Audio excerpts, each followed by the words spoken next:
Today we're going to make a concrete planter shaped like a Stormtrooper. I bought this mask for a Halloween costume and noticed that the packaging had the same amount of detail as the mask itself, so I decided to see what I could make out of it.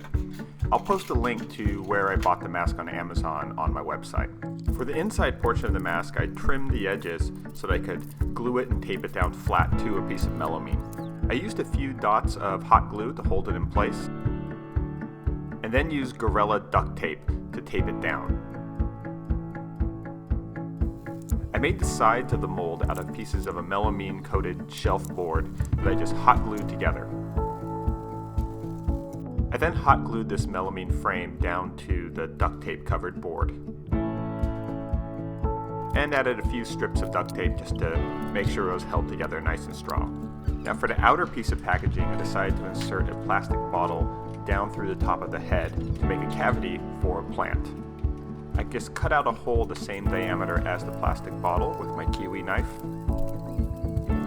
and then use just a few dots of hot glue to hold it in place. I don't want to use too much hot glue because it can melt the plastic bottle and the plastic packaging. I then use silicone caulk to seal up the mold. I mixed up a bag of Conrete 5000 for these projects. As I shoveled it into the mold, I was careful not to push down on the plastic because I didn't want to dent the plastic formwork. I also tried to vibrate out as many air bubbles as possible. I underestimated how much concrete the mold could hold, so I needed to get a second bag, and I was worried that the plastic would push through the concrete, so I added some bricks and rocks to sort of raise the surface level of the concrete. I then mixed up a second bag of Conrete 5000 and filled up both of the molds the rest of the way.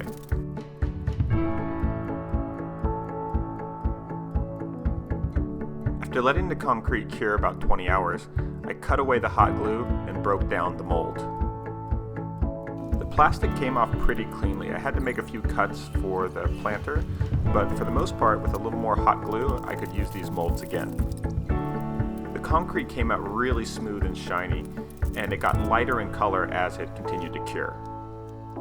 I planted a miniature pine tree in the planter. This was a really fun project, and I loved that I was able to find a new life for this old packaging. I had intended to use the negative side of the mold as a bird bath, but I ended up using it as a side table instead. For more detailed instructions, be sure to check out my website, homemade-modern.com, and if you want to see what I'm working on next, be sure to follow me on Instagram. To learn more about the concrete products I use, check out quickcrete.com. And don't forget to subscribe if you haven't already.